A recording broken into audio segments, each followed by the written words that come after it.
Yo, what's up, JP Fitness Warriors? JP coming at you with a power and speed development protocol that is made simple and easy. So, my goals today for you guys is to make it simple, to make it easy so that you can apply it and you can see success from it and you can maintain consistency, all right? So, I'm going to talk a bit about power and speed and then strength as well. So, you can't really talk about power and speed without strength. Okay, so strength is absolute. That's like the maximum amount of force you can develop, right? But speed is strength with speed, or power is strength with speed. That's what I like to sort of think of it like, yeah? So how fast can I get a certain weight up? So let's say that I made you do bench press for 3 weeks on 90 kilos. First week you got 1.5 seconds. Next week you got 1 second. The third week you got 0.8 of a second. You're actually getting stronger.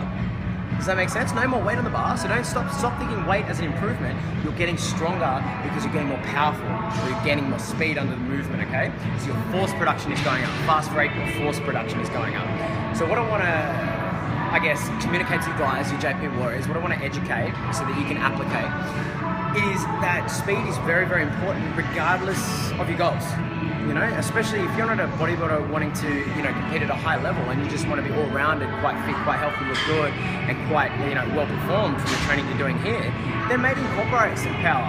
And you never know, it might cross over your hypertrophy, like better control, etc., with the weights.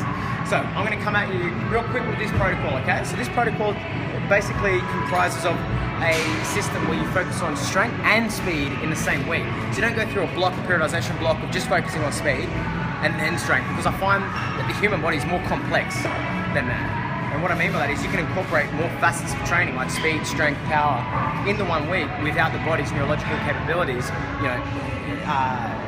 not adapting to that. So let's talk about your strength first. So I want you to focus on strength. Now what you focus on with the lift doesn't matter, just think about the weight. I want you to try and hit, this is for the more advanced warriors, I want you to try and hit quite heavy weight, okay, under 1 or 2 days. So let's say you're doing upper body, lower body, right? Go for a heavy chin up or go for a sort of press movement. Always rotating, rotate those movements. So if you do a wide grip chin up, try to hit a 1 RM for that. If you do close grip chin up, try to hit a 1 RM for that next week. If you do a bench press, try to hit a 1 RM for that. If you do a floor press, if you're a dumbbell press, if you change the angles, always trying to hit a new 1 RM. That stops you deregulating your neurological system, decompensating to that movement that most people do, which is the one movement, all the time. So I see it all the time. I see people just doing bench press, but I'm never getting stronger. That's because, it's been shown after 3 weeks you get worse than exercise. So you've got to always, change the stimuli. And there's a great saying that applies to bodybuilding, strength, training, whatever you want to talk about, is that to adapt to training is never to adapt. So always put a different stimuli. And that's why I think a new program comes out every week and people jump on it because it works, because it's something different that people are applying. So keep running through different things like that. Anyway, so the most important thing, here's the guidelines, you apply the movements. 1 day, let's do strength. If it's upper body, let's choose a lift, one lift. Let's not do any more than 3 attempts over 90% or over that real heavy threshold. So if you can't get more than 3-4 reps, that's one of your attempts, all right? This stops you from burning out.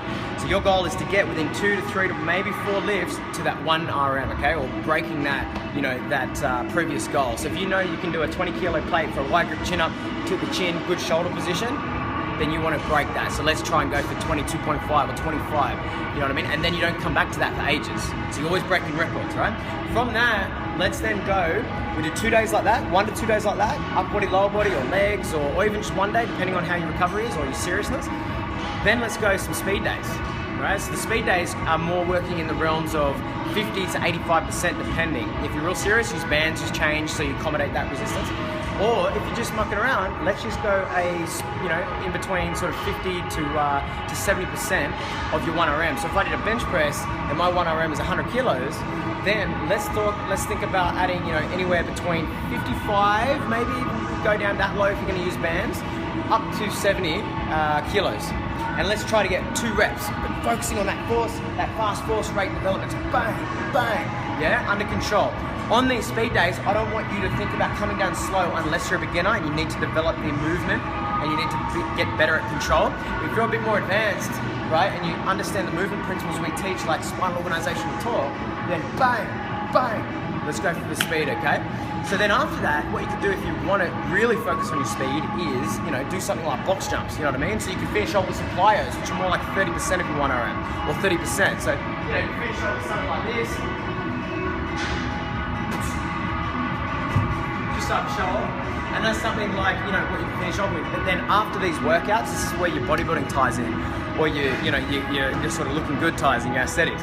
Is after these workouts, after this sort of first 15 minutes of doing your strength, doing your power stuff in the different days, then finish with your hypertrophy. So then finish with your muscle building stuff, your higher reps, your 8 to 12s, 20, whatever you're doing, you know what I mean? Drop sets, superset, whatever you're doing, right? I'm a big fan of training less, especially on this sort of protocol, especially if you're a natural athlete. You know, 4 days a week, heaps. A lot of guys are training 6-7 days a week, they burn out, they can't keep the consistency. I've seen it all the time, they stop seeing results.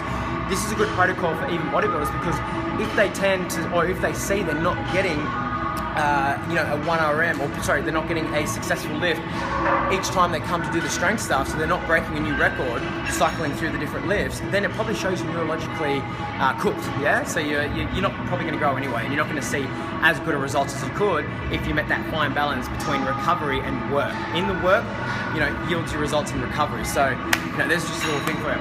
Anyway, so that's a quick tutorial on power and speed development. Remember, you can do an easy way to do it is 2 day strength, 2 day speed, separate the left, so you do upper body, and you do upper body power, sorry, upper body strength, then you'd rest maybe, do lower body strength, then you'd rest, then you do upper body power, and then maybe lower body power. So, you know, you're separating by about 72 hours if you're doing upper body, lower body, yeah? And that's the best way to get results too. Even for hypertrophy, that's been proven. Train a muscle, you know, a muscle group, you know, I think it's every 72 hours for optimal growth and optimal protein synthesis and all that sort of stuff, okay?